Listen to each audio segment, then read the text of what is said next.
എല്ലാവർക്കും നമസ്കാരം. ഇന്ന് നമ്മുടെ മാജിക് പ്രാക്ടീസിൻ്റെ ഡേ 7 ആണ്. കഴിഞ്ഞ ദിവസങ്ങളിലെ എല്ലാ പരിശീലനങ്ങളും നിങ്ങൾ കൃത്യമായി ചെയ്തു എന്ന് വിശ്വസിക്കുന്നു. ഇന്നത്തെ പരിശീലനം എന്ന് പറയുന്നത് നെഗറ്റിവിറ്റിയിൽ നിന്നും പുറത്തു കടക്കുന്നതിനുള്ള അല്ലെങ്കിൽ നിഷേധാത്മകതയിൽ നിന്നും പുറത്തു കടക്കുന്നതിനുള്ള വളരെ പവർഫുള്ളായിട്ടുള്ള ഒരു പരിശീലനമാണ്. ആദ്യമായി ചിന്തിച്ചു നോക്കുക, നിങ്ങൾ നിങ്ങളുടെ ജീവിതത്തിലെ ഓരോ കാര്യത്തിനും നന്ദിയുള്ളവരാണോ? അല്ലെങ്കിൽ നമ്മൾ മനഃപൂർവ്വമല്ലാതെ തന്നെ അവയെ നിസ്സാരവൽക്കരിക്കുകയാണ്. ഇങ്ങനെ ഓരോ കാര്യത്തെയും വിലയില്ലാതെ കാണാൻ തുടങ്ങിയാൽ നമ്മൾ നന്ദിയില്ലാത്തവരായി മാറും. അത് നല്ല കാര്യങ്ങൾ നമ്മളിലേക്ക് എത്തുന്നതിനെ തടയും. നിങ്ങൾ നിങ്ങളുടെ ആരോഗ്യം നന്നായിരിക്കുമ്പോൾ അതിന് നന്ദി പ്രകാശിപ്പിക്കാറുണ്ടോ? അതോ നിങ്ങൾക്ക് രോഗം ബാധിക്കുമ്പോഴാണോ നിങ്ങൾ ആരോഗ്യത്തെപ്പറ്റി ചിന്തിക്കുന്നത്? ആലോചിച്ച് നോക്കുക. നിങ്ങളുടെ ജോലിയിൽ നിങ്ങൾ എല്ലാ ദിവസവും നന്ദിയുള്ളവരാണോ? ഓരോ തവണയും നിങ്ങൾക്ക് ശമ്പളം ലഭിക്കുമ്പോൾ നിങ്ങൾ നന്ദിയുള്ളവരാണോ? അതോ അത് നിങ്ങൾ ഒരു സാധാരണ പ്രവൃത്തിയായി മാത്രമാണോ കാണുന്നത്? നിങ്ങളുടെ വീട്ടിലെ എല്ലാ കാര്യങ്ങളും നന്നായി നടന്നു പോകുമ്പോൾ നിങ്ങൾ അതിന് നന്ദിയുള്ളവരാണോ? അതോ എന്തെങ്കിലും പ്രശ്നങ്ങൾ സംഭവിക്കുമ്പോൾ മാത്രമാണോ നിങ്ങൾ അതിനെക്കുറിച്ച് ആലോചിക്കുന്നത്? നിങ്ങളുടെ കാർ നന്നായി ഓടിക്കൊണ്ടിരിക്കുമ്പോൾ നിങ്ങൾ അതിന് നന്ദി പറയാറുണ്ടോ? അതോ കാർ കംപ്ലൈൻ്റ് ആയതിനു ശേഷമാണോ നിങ്ങൾ അതിനെക്കുറിച്ച് ആലോചിക്കുന്നത്? ഓരോ ദിവസവും നിങ്ങളുടെ ജീവന് നിങ്ങൾ വില കൽപ്പിക്കാറുണ്ടോ? ഇങ്ങനെ നന്ദിയില്ലാതെ കാര്യങ്ങൾ നിസ്സാരമായി എടുത്താൽ പരാതികളും നിഷേധാത്മക ചിന്തകളും വാക്കുകളുമായിരിക്കും ഫലം. ആകർഷണ നിയമം അനുസരിച്ച് നിങ്ങൾ പരാതിപ്പെടുമ്പോൾ നിങ്ങളുടെ ജീവിതത്തിലേക്ക് പരാതിപ്പെടാനുള്ള കൂടുതൽ സംഭവങ്ങൾ വന്നു ചേരും. അതുപോലെ നിങ്ങൾ പരാതിപ്പെടുന്ന കാര്യങ്ങൾ കാലാവസ്ഥ, ട്രാഫിക്, നിങ്ങളുടെ മാനേജർ, നിങ്ങളുടെ പങ്കാളി, നിങ്ങളുടെ കുടുംബം, സുഹൃത്ത്, അപരിചിതർ, ക്യൂ നിൽക്കുമ്പോൾ, ബില്ലുകൾ പേ ചെയ്യാനായി ലഭിക്കുമ്പോൾ, വസ്തുക്കളുടെ വില കൂടുമ്പോൾ, നമുക്ക് ഒരു സേവനം ലഭിക്കുമ്പോൾ ഒക്കെ നിങ്ങൾ പരാതിപ്പെടുന്നവരാണോ? ആണെങ്കിൽ ഓരോ പരാതിക്കുമൊപ്പം നിങ്ങളുടെ സ്വപ്ന ജീവിതം കൂടുതൽ ദൂരത്തേക്ക് അകലുന്നു എന്ന് ഓർക്കുക. നിങ്ങളുടെ ജീവിതത്തിൽ ഓരോ കാര്യങ്ങളും തെറ്റായ രീതിയിൽ സംഭവിക്കുമ്പോൾ ഉടനെ ആലോചിക്കുക, നിങ്ങൾ ആ കാര്യത്തോട് വേണ്ടത്ര നന്ദിയുള്ളവരായിരുന്നോ എന്ന്.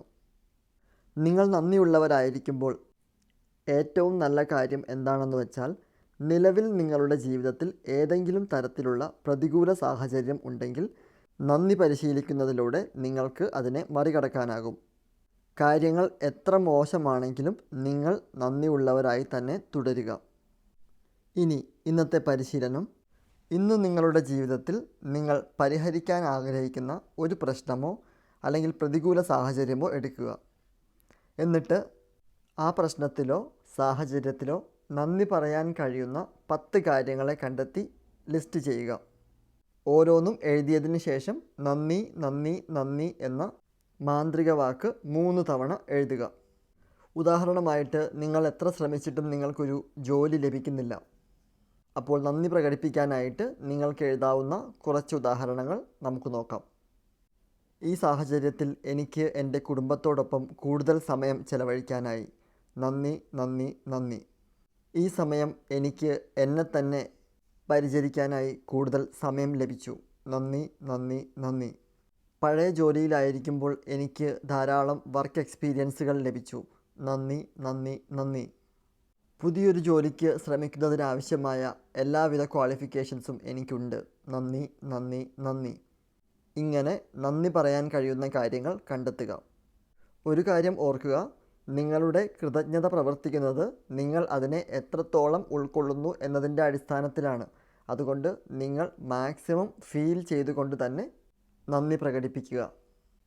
അതോടൊപ്പം തന്നെ ഇന്നേ ദിവസം നിങ്ങൾ നെഗറ്റീവ് കാര്യങ്ങൾ ചിന്തിക്കുകയോ പറയുകയോ ഒന്നിലും പരാതിപ്പെടാതിരിക്കാനും ശ്രദ്ധിക്കുക.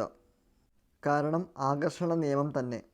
ഇനി നിങ്ങൾ നെഗറ്റീവായ കാര്യങ്ങൾ ചിന്തിക്കുകയോ പറയുകയോ ചെയ്തിട്ടുണ്ടെങ്കിൽ ഉടനെ തന്നെ നിങ്ങൾ അതിനെ പോസിറ്റീവായ ചിന്തകൾ കൊണ്ടും വാക്കുകൾ കൊണ്ടും റീപ്ലേസ് ചെയ്യുക. അതിന് നന്ദി പറയുക. അപ്പോൾ ഇതാണ് ഡേ 7 പരിശീലനം. ഇത് നിങ്ങൾ ഇന്നേ ദിവസം മാത്രം ചെയ്താൽ മതിയാകും. അതോടൊപ്പം ഡേ 1 ഡേ 2 പറഞ്ഞ പരിശീലനം നിങ്ങൾ എല്ലാ ദിവസവും ആവർത്തിക്കുക. ഇന്നത്തെ പ്രാക്ടീസിന് വേണ്ടി പറഞ്ഞ എല്ലാ കാര്യങ്ങളും നിങ്ങൾക്ക് മനസ്സിലായി എന്ന് വിചാരിക്കുന്നു. എന്തെങ്കിലും സംശയമുണ്ടെങ്കിൽ നിങ്ങൾക്ക് കമൻ്റായി എന്നോട് ചോദിക്കാവുന്നതാണ്. എല്ലാവർക്കും നല്ലൊരു ദിവസം ആശംസിക്കുന്നു. നന്ദി.